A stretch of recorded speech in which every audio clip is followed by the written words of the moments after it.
नमस्कार। आप सभी का स्वागत है माँ की रसोई में। तो आज हम बनाने जा रहे हैं तिल कलाकंद बर्फ़ी। तो ये तिल कलाकंद बर्फ़ी बहुत ही आसान तरीके से बनकर के तैयार हो जाती है।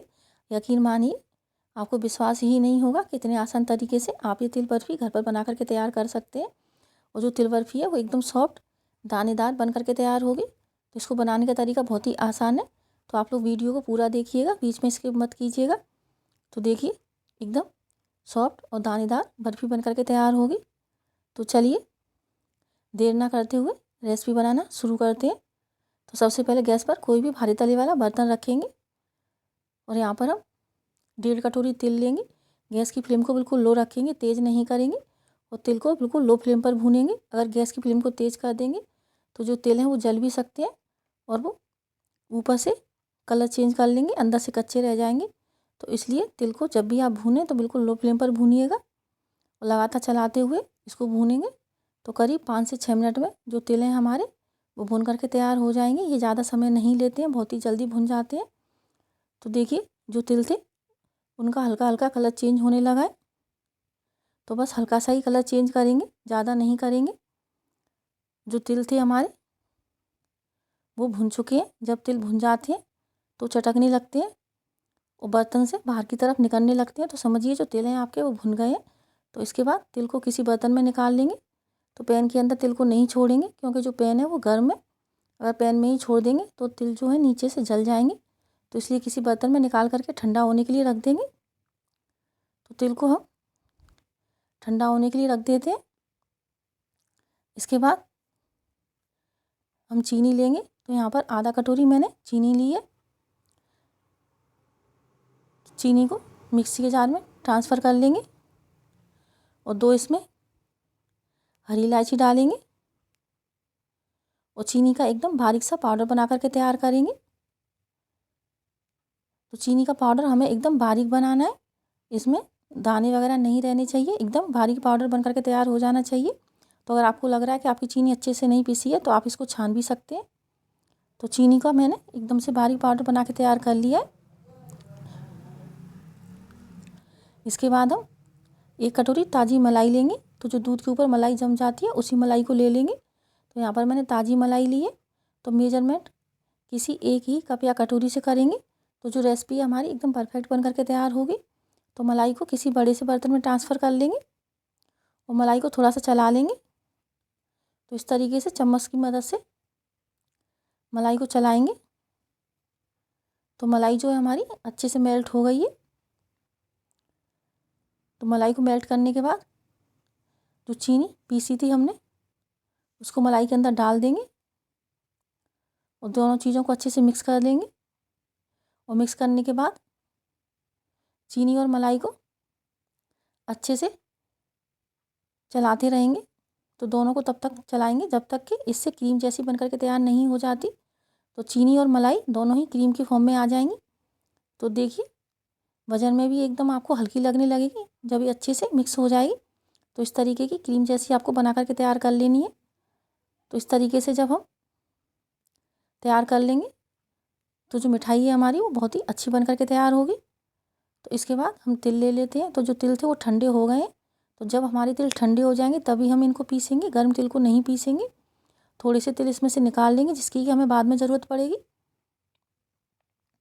और बाकी तिल का हम दरदरा सा पाउडर बना करके तैयार करेंगे। तो तिल एकदम से ठंडे हो गए हैं यहाँ पर, उसके बाद ही मैंने इसको पीसा है। तो जिस जार में हमने चीनी पीसी थी वही जार दोबारा से ले लिया है और तिल को पीस लेंगे। तो बिल्कुल पल्स मोड पर चलाते हुए पीसेंगे, लगातार नहीं चलाएंगे क्योंकि तिल के अंदर ऑयल होता है। अगर लगातार चलाते रहेंगे तो जो तिल है वो ऑयल छोड़ देंगे। तो इसलिए बिल्कुल पल्स मोड पर चलाइएगा। और अगर गर्म तिल को आप पीसेंगे तो भी वो ऑयल छोड़ सकते हैं। तो देखिए, इस तरीके का दरदरा सा पाउडर बना के तैयार कर लेंगे। तो इसके बाद पाउडर को हम जो हमने चीनी और मलाई की क्रीम बनाई थी उसके अंदर डाल देंगे। तो देखिए, जो तिल थे वो नीचे चीनी की वजह से थोड़े से चिपक गए। तो तिल और क्रीम को अच्छे से मिक्स कर लेंगे। तो 1 कप या कटोरी से मेजरमेंट करके बनाएंगे तो आपकी जो रेसिपी है बिल्कुल परफेक्ट बनेगी, बिल्कुल भी ख़राब नहीं होगी। जो बाकी साबुत तिल बचे थे वो भी इसके अंदर डाल देंगे और आधा कटोरी मैंने यहाँ पर मिल्क पाउडर लिया है। और सारी चीज़ों को अच्छे से मिक्स कर लेंगे। तो इसको हाथों से मिक्स नहीं करेंगे, बिल्कुल हल्के हाथ से चम्मच से ही मिक्स करेंगे। जब हम इस तरीके से मिक्स करेंगे तभी जो हमारी रेसिपी है उसका टेक्सचर अच्छा आएगा। अगर हाथ से मिक्स करेंगे तो टेक्सचर इतना अच्छा नहीं आएगा। तो इसके बाद यहाँ पर आधा कटोरी मैंने डेसिकेटेड कोकोनट पाउडर ले लिया है। तो आप चाहें तो यहाँ पर 1 कटोरी डेसिकेटेड कोकोनट पाउडर डाल सकते हैं या 1 कटोरी मिल्क पाउडर डाल सकते हैं। और अगर दोनों डालना चाहते हैं तो आधा आधा दोनों चीज़ डाल सकते हैं। तो अपनी सुविधा के अनुसार आप जो भी डालना चाहें डाल सकते हैं। या तो 1 कटोरी मिल्क पाउडर ले लीजिए या 1 कटोरी डेसिकेटेड कोकोनट पाउडर ले लीजिए। तो इससे जो रेसिपी है हमारी उसका बहुत ही अच्छा टेस्ट आता है। बिल्कुल मावे जैसी मिठाई बन करके तैयार होगी। तो आपको यकीन ही नहीं होगा कि इतनी स्वादिष्ट मिठाई इतनी आसान तरीके से बन करके तैयार हो गई। किसी को खिलाएंगे तो कोई बता ही नहीं पाएगा कितनी शानदार मिठाई आपने इतनी आसान तरीके से बना करके तैयार की है। तो मिक्स करने के बाद इसको किसी भी बर्तन में सेट करने के लिए डाल देंगे। तो पेस्ट जो था हमारा ठंडा था, तो मैंने प्लास्टिक का ही डिब्बा ले लिया, उसी के अंदर इसको सेट करने के लिए डाल दिया है। और इसके बाद ड्राई फ्रूट्स की कतरन से इसकी गार्निशिंग कर देंगे और ड्राई फ्रूट्स को इसमें दबा देंगे थोड़ा सा, जिससे कि सेट हो जाए अच्छे से। तो देखिए देखने में भी कितनी अच्छी लग रही है और यकीन मानिए बहुत ही शानदार मिठाई बन करके तैयार होती है। तो इस तरीके से दबा देंगे जिससे कि जो ड्राई फ्रूट्स है वो मिठाई के अंदर अच्छे से सेट हो जाए, निकले नहीं। और सेट करने के बाद इसको करीब 2 से 3 घंटे के लिए या तो रूम टेम्परेचर पर छोड़ देंगे या 1 घंटे के लिए फ्रिज में रख देंगे। तो इतनी देर में ही जो मिठाई है हमारी वो सेट हो जाएगी। तो देखिए जो मिठाई थी हमारी वो सेट हो गई है। तो इसके बाद इसको किसी प्लेट में निकाल लेंगे। तो बहुत ही आसान तरीके से निकल आएगी। प्लेट को ऊपर लगाएंगे और पलट करके पीछे से थोड़ा सा दबा देंगे। तो देखिए जो मिठाई थी वो कितनी आसान तरीके से निकल आई। तो बस थोड़ा सा ही दबाएंगे और जो मिठाई है हमारी वो निकल आएगी। तो इसके बाद इसको पलट करके सीधा कर लेंगे। तो उम्मीद है आप लोगों को आज की रेसिपी पसंद आई होगी। अगर रेसिपी पसंद आए तो वीडियो को लाइक ज़रूर कीजिएगा और अपने फ्रेंड्स एंड फैमिली में शेयर कीजिएगा। और नई नई रेसिपियाँ देखने के लिए चैनल को सब्सक्राइब कीजिएगा। तो इसके बाद मिठाई को छोटे छोटे पीस में काट लेंगे। तो काटने से ही आप लोग समझ सकते हैं कि जो मिठाई है वो कितनी सॉफ्ट बन करके तैयार हुई है। तो इस तरीके से पीस काट करके तैयार कर लेंगे।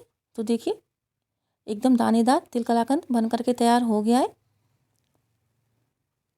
तो देखिए मैं तोड़ के दिखाती हूँ आपको कितने आसान तरीके से टूट रहा है और उसका टेस्ट भी बहुत अच्छा है और टेक्सचर भी बहुत अच्छा है। तो आगे फिर मिलेंगे ऐसी ही किसी नई रेसिपी के साथ। तब तक के लिए नमस्कार।